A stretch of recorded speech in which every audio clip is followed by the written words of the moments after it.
ओम शांति।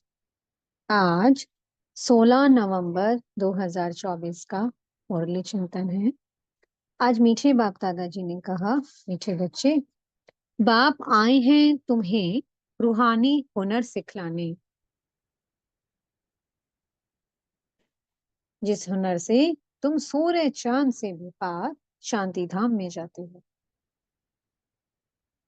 एक होता है रूहानी हुनर और एक होता है जिस्मानी हुनर। जैसा हम अभी तक 63 जन्मों से, हर आत्मा में कोई ना कोई क्वालिटी होती है, जैसा कि हम सब जानते हैं। कोई बहुत अच्छे से पढ़ाई कर रहा है, कोई ने आईसीएस की पढ़ाई की, तो बाबा कहते कितना पैसा कमा लेता है वो। उसने जो हुनर लगाया, उसमें जो क्वालिटी थी, जो विशेषता थी, खाली इस जन्म के लिए प्राप्त हो जाएगा। लेकिन ये तो हम जानते ही हैं कि अविनाश तो होने ही वाला है, सामने खड़ा है। कोई किसी चीज में अपनी विशेषता दिखाता है। तो बाबा हमें क्या सिखलाते हैं? बाबा हमें कौन सा हुनर सिखलाते हैं? बाबा हमें सिखलाते हैं रूहानी हुनर। एक ऐसा हुनर जिससे हम सूर्य चांद से भी पार चले जाते हैं। जिस्मानी हुनर के द्वारा सब आत्माएं, जैसे कि आज हम देख रहे हैं, बहुत सारे साइंटिस्ट्स हैं जो चांद पर जाने का बहुत प्रयास करते हैं। चांद पर जाएं, चांद पर घर ले लें, ऐसा ऐसा सब सोचते हैं ना, और जाते भी हैं। लेकिन पूरा बैलेंस रखना पड़ता है, अपने शरीर को साथ लेकर के जा रहे हैं। तो मन में कहीं डर रहता है, कहीं रॉकेट फेल ना हो जाए, इतना धन खर्च होता है।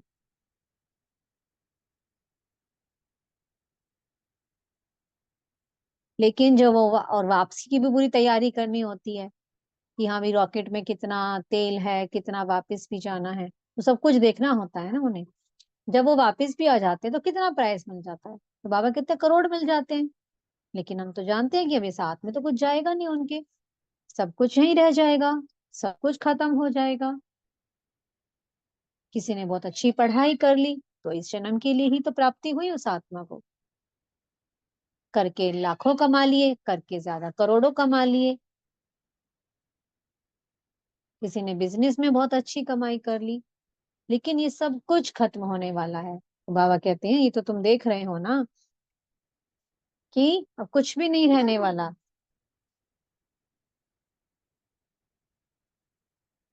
सब कुछ विनाश हो जाएगा। लेकिन इसी बीच में कि बाबा हमें क्या सिखलाते हैं? रूहानी हुनर, कि तुम सब आत्मा हो, तुम आत्मा भाई भाई हो, तुम आत्माएं परम धाम की रहने वाली हो। तो बाबा हमें ऐसा उड़ना सिखाते हैं कि हम सेकंड में ही सूर्य चांद से भी पार परम धाम में पहुंच जाते हैं, और कोई खर्चा नहीं, क्योंकि शरीर तो नीचे छोड़ कर ही जाते हैं। और कोई डर नहीं कि वापस आएंगे भी या नहीं आएंगे, क्योंकि बाबा ने हमें हुनर सिखला दिया है, एक कला सिखला दी है कि कैसे आपको उड़कर जाना है और कैसे सेकंड में हम वापस आ जाते हैं।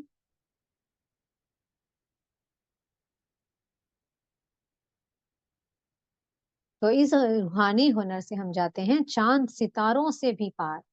और जिस्मानी हुनर से हम कहाँ क्या सोचते हैं? चांद पर चले जाएं, सितारों पर चले जाएं। लेकिन बाबा हमें उससे भी पार लेके जाते हैं। और प्राइज में क्या मिलता है हमें? 21 जन्मों की बादशाही। 21 जन्मों की प्राइज देते हैं वो हमें। 21 जन्मों के लिए सदा सुख है, शांति है, कोई दुख नहीं। आत्मा सदा संपन्न है, भरपूर है।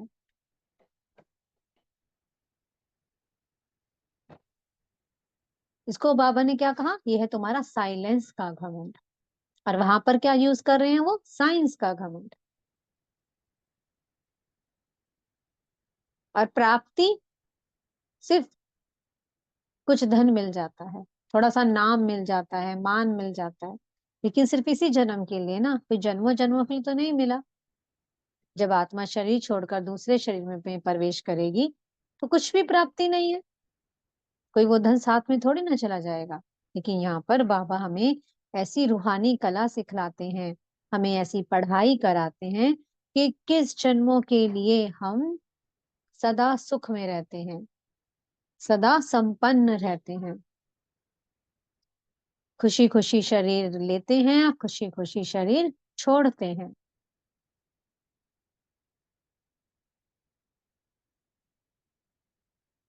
तो इसलिए बाबा ने कहा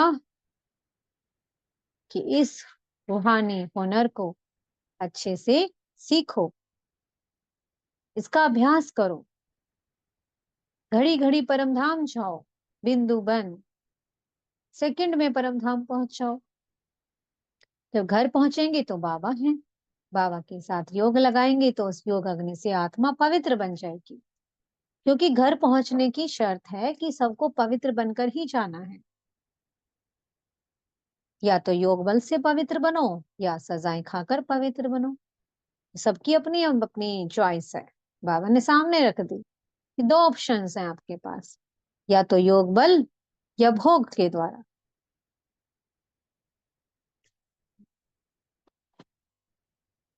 तो इसलिए बाबा ने कहा जो इस पढ़ाई को भी पढ़ रहे हैं लेकिन बाबा को याद नहीं करते हैं, तो आत्मा सजा खाती है फिर। क्योंकि पवित्र तो बनना ही है ना, पवित्र बने बिना तो घर जा नहीं सकते हैं।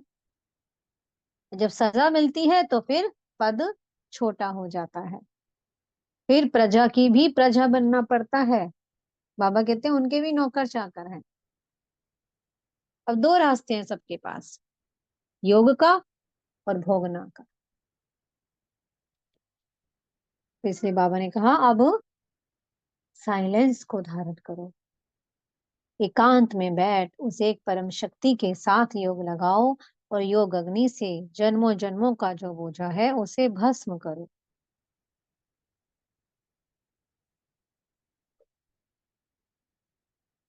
और अपनी प्राइस लो बाबा से।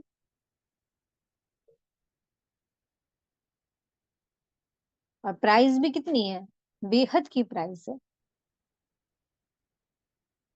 और आज बाबा ने क्या कहा, सेवा करो,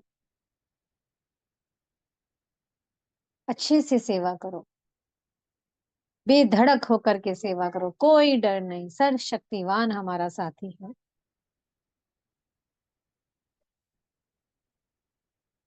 युद्ध तो होगी, माया बार बार सामना करेगी, विघ्न डालेगी, लेकिन जब हमारा विश्वास पूरा है अपने परम पिता पर कि वो सुप्रीम पावर मेरे साथ है, वो मेरा साथी है, तो विजय किसकी है, हमारी ही तो है। तो इस लड़ाई से घबराना नहीं है। इसलिए मुरली को बाबा जरूर अटेंशन दिलाते हैं, मुरली जरूर सुनो, मुरली में रोज वही पॉइंट आएगी जिससे हम माया जीत बनेंगे। उस पॉइंट से हम माया जीत बनेंगे, क्योंकि रोज हमारी युद्ध है। ऐसा तो है नहीं कि आज है युद्ध और कल नहीं है। तो रोज उस युद्ध में विजय होने के लिए मुरली को जरूर अच्छे से सुनना है। मुरली में बाबा में वही पॉइंट देंगे जिससे हम जीत पाते हैं। खुद को भी जीत पाना है, खुद को भी सदा सुजाग रखना है, और दूसरों को भी सुजाग करना है। अपने साथी सहयोगियों को देखो कि कहीं उन्हें माया हक तो नहीं कर रही है, कहीं वो माया के शिकस्त में तो नहीं आ गए हैं। तो उन्हें सुजाग करो, सबको साथ लेकर चलो, क्योंकि माला बन रही है। माला में मोती अलग अलग नहीं होता है, सब साथ साथ होते हैं। तो इसलिए अपने साथी सहयोगियों को साथ साथ लेकर के चलो। खुद भी विजयी बनना है और दूसरों को भी विजयी बनने में सहयोग देना है। मीठे सदगुरु जी ने वरदान दिया है, परम पूज्य बन परमात्म प्यार का अधिकार प्राप्त करने वाले संपूर्ण स्वच्छ आत्मा भव। बाबा ने कहा अपने आप को स्मृति दिलाओ कि मैं कौन हूँ। मैं इस शरीर रूपी मंदिर में बैठी पूज्य आत्मा हूँ। मुझे आत्मा का कितना पूजन हो रहा है। देखो अपने मंदिरों में जड़ चित्रों को, कि आज भी मेरी कितनी विधिवत पूजा हो रही है।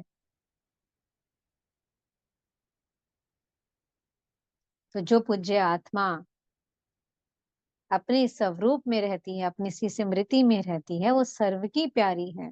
उनके जड़ चित्र भी प्यारे हैं। सब मूर्तियों को प्यार करते हैं, चाहे किसी के घर आपस में कोई लड़ भिड़ रहा हो, लेकिन फिर भी अपने दैवीय चित्र को, अपने मूर्तियों को बड़ा प्यार करते हैं। तो इसलिए बाबा ने कहा कि क्या मैं बन गई हूँ वो मूर्ति? मेरा मन और बुद्धि एकदम पवित्र बन गए हैं, इतनी स्वच्छ बन गई हूँ। क्यों प्यार किया जा रहा है जड़ चित्रों को? क्यों उनकी मूर्तियों को प्यार किया जा रहा है? क्योंकि वो संपूर्ण पवित्र हैं। आज भी उनके नैनों से हमें शीतलता का अनुभव होता है, सुख का अनुभव होता है। तो हम ही तो हैं वो पूज्य आत्मा। तो देखो, अपनी चेकिंग करो कि क्या मेरा मन था, मेरी बुद्धि एकदम शुद्ध हो गई है? क्या मैं संपूर्ण पवित्र बन गई हूँ? कोई मिक्सअप तो नहीं है किसी प्रकार की? जो इतने संपूर्ण पवित्र बनते हैं, ऐसे स्वच्छ बनते हैं, उन्हें परमात्म प्यार अधिकार में प्राप्त होता है। बाबा भी कहते हैं कि तुम अधिकारी बच्चे हो, कि आपने श्रीमत पर चल संपूर्ण पवित्रता को धारण किया। तो जो श्रीमत पर चलते हैं ना परमात्म प्यार के, वो स्वतः ही अधिकारी बन जाते हैं। स्लोगन है, ज्ञान के खजाने को स्वयं में धारण कर, हर समय हर कर्म समझ से करने वाले ही ज्ञानी तो आत्मा है। ज्ञान का खजाना, बाबा जो हमें ज्ञान अमृत देते हैं, वो हमें क्या सिखाता है? जीवन जीने की कला सिखाता है। ज्ञान हमें समझदार बनाता है, हमें हर कर्म को करना सिखलाता है। और जो इस ज्ञान को अच्छे से समझकर स्वयं में धारण करता है, समझदार बनता है, वही है ज्ञानी तो आत्मा। श्रेष्ठ कर्म करता है, मनसा वाचा कर्मणा, सदा सबके लिए सुख की भावना, सबके लिए शुभ कामना, सबके लिए दुआ। ऐसे एक एक कर्म को, एक एक संकल्प को सोच समझ कर करने वाली आत्मा कौन है? ज्ञानी तो आत्मा। ओम शांति। बहुत बहुत शुक्रिया प्यारे प्यारे हमारे मीठे मीठे बाप दादा जी का। ओम शांति।